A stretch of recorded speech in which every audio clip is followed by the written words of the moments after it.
इस मेरे भाई ने पबजी के चक्कर में बहन भी गवा ली और बीवी भी गवा ली। 6 साल से पबजी खेल रहा था और नतीजा ये निकला कि फिर शादी कर ली और शादी के चक्कर में बीवी भी गई और बहन भी गई। रो क्यों रहे हो? सर जी मेरी बच्ची दिलवा दे, मेरी बच्ची दिलवा दे, बस मेरे पास कोई और चीज नहीं है, मैं बर्बाद हो गया, मेरी बच्ची दिलवा दे बस। जहर पी के मर जाएंगे, यकीन करो बहुत मजबूर हूं मैं, बहुत। बच्चे कितने ने तुम्हारे? मेरे 3 बेटे ने, 1 बेटी है बस, और मेरी एक कोई बेटी है।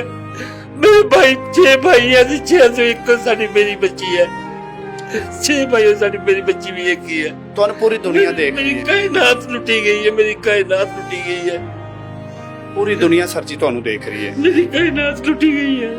सब तो बड़ा मेरा जुल्म है कि मैं गरीब आदमी हूं, बस मैं काम की कर दियो। मैं किसी कंपनी सिक्योरिटी गार्ड है, मेरी बच्ची से मैंने दिलवा देगा सर जी, जो कहेगा मैं उसके वास्ते वही कुछ करांगा, बस मैं उसके वास्ते अपनी जान तक दे देगा उसके वास्ते, मैं उसके साथ सारी जिंदगी नहीं ला सकांगा, जो मेरे को बन सकेगा मैं उसकी खिदमत करांगा सर। मेरी बच्ची मैंने मिल दिलवाती जाए बस, मैं बहुत मजबूर हूँ।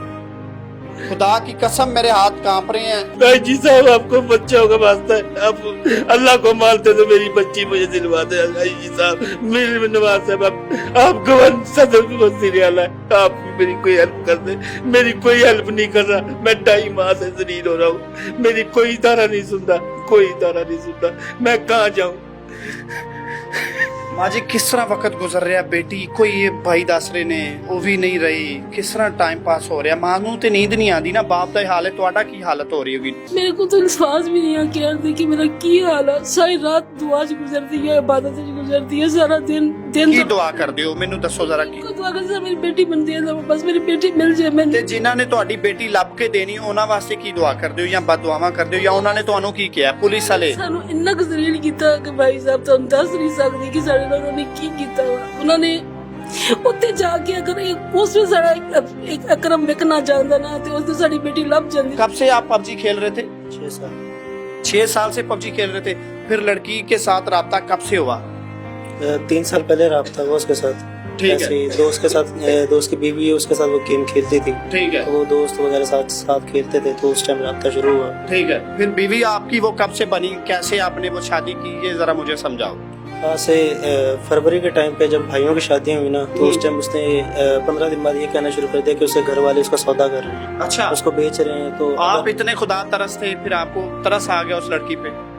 उसने मुझे यही कहा कि अगर तुम मुझे चाहते हो तो मुझे आपके यहाँ से ले जाओ। ठीक है। फिर मैं तो ये माँ बाप दुश्मन थे? वैसे सवाल है, आपके दुश्मन थे या आपके भले के लिए थे? इनको बताया था कि मैं शादी करना चाहता हूँ, मेरे लिए रिश्ता ढूंढ दें? बच्चे बता देते हैं ना अक्सर। नहीं बताया था मैंने, वालदा से कि वो लड़की सारी दुनिया थी आपकी? जी मैंने अच्छा, वालदा। वो लड़की सारी दुनिया थी तुम्हारे लिए? उस टाइम तो यही था।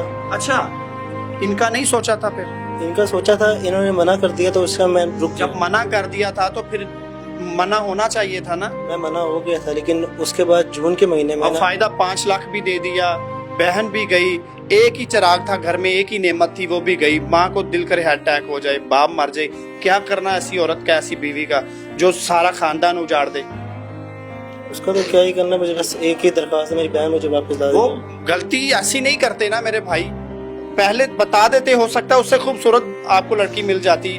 बाप दुश्मन तो नहीं जो जवान कर दिया आपको, जवान कर सकता है, पाल सकता है, लाड नखरे उठा सकता है, शादी भी तो कर सकते थे ना माँ बाप। मुझे कर सकते थे। चले जी, आप तो शर्मिंदा ही खड़ा, लेकिन मर ये माँ बाप गया है। इस वीडियो को शेयर करें जितना हो सकता है ताकि इनकी बेटी मिले, और ये हम सबको दुआएं दें। अपने मेजबान अंसर भट्टी को दीजिए इजाजत। अल्लाह हाफ़िज़।